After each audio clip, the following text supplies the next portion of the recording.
Citizen படத்தில் கடலுக்குள் புதைக்கப்பட்ட அத்திப்பட்டி கிராமத்தைப் போல முட்செடிகளுக்குள் ஒரு கிராமமே புதைந்திருக்கும் காட்சிகள்தான் இவை.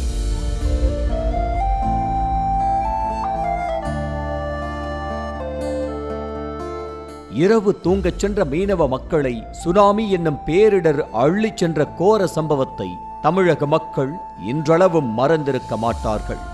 சுனாமியில் சிக்கி உயிரிழந்தோர் ஒரு புறம், வீடு வாசலை இழந்து நிற்கதியாய் நின்றவர்கள் மறுபுறம் என திரும்பிய திசையெல்லாம் மரண ஓலமே ஒலித்தது.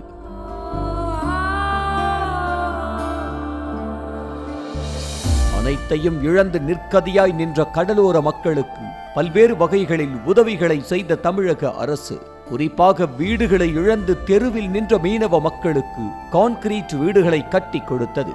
அரசின் இந்த செயல் வீடுகளை இழந்த மீனவர்களின் வயிற்றில் முதலில் பாலை வார்த்தாலும் குடியிருப்புகளை சுற்றி அடிப்படை வசதிகள் எதுவுமே இல்லாதது அவர்களை மீண்டும் துயரத்தின் உச்சிக்கே கொண்டு சென்றது என்றே சொல்லலாம்.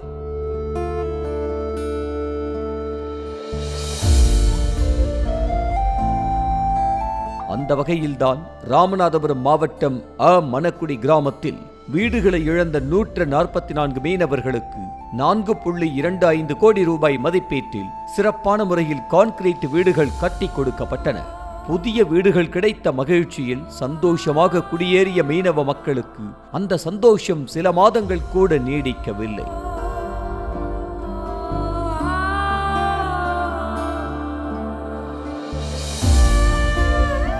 கடலில் இருந்து சில கிலோமீட்டர் தொலைவில் குடியிருப்பு கட்டி கொடுக்கப்பட்டதால் கடலுக்கு செல்ல சிரமப்படுவதாக முதலில் சிலர் வீடுகளை காலி செய்து மறுபடியும் கடற்கரை ஓரத்தில் உள்ள குடியிருப்புகளில் குடிபெயர்ந்தனர்.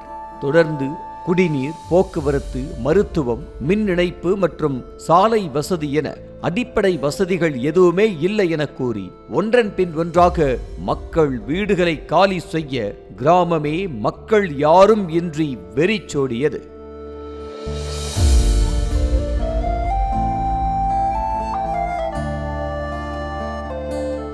இதனால் மக்கள் இல்லாத சுனாமி குடியிருப்பு கிராமம் இருப்பதையே அரசு அதிகாரிகள் மறந்துவிட்டனர்.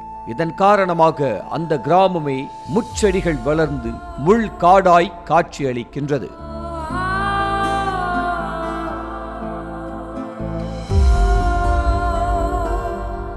குடிநீர், போக்குவரத்து வசதி இல்லை, ஏன் ஆட்டோ கூட கிராமத்திற்குள் வருவது இல்லை என புலம்பும் எஞ்சி உள்ள குடியிருப்பு மக்கள் சுற்றி புதர் மண்டியுள்ள கருவேல மரங்களை அகற்றி அடிப்படை வசதிகளை செய்து கொடுத்து தங்கள் குடியிருப்பை மீண்டும் ஒரு புதிய கிராமமாக மாற்றித்தர வேண்டும் என இரு கரம் கூப்பி வேண்டுகோள் விடுத்துள்ளனர்.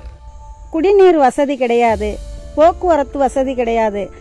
தயவு செய்து எங்களுக்கு மின்சார வசதியும் தண்ணி வசதியும் இந்த கருவைகளை சுத்தம் பண்ணி தந்துட்டா எங்களுக்கு மிகப்பெரிய நன்றியை தெரிவிக்கிறோம். நியூஸ் தமிழ் செய்திகளுக்காக ராமநாதபுரம் மாவட்ட செய்தியாளர் பூபேஷ் சந்திரன். செய்திகளை உடனுக்குடனும் துல்லியமாகவும் தெரிந்து கொள்ள சப்ஸ்கிரைப் பண்ணுங்க.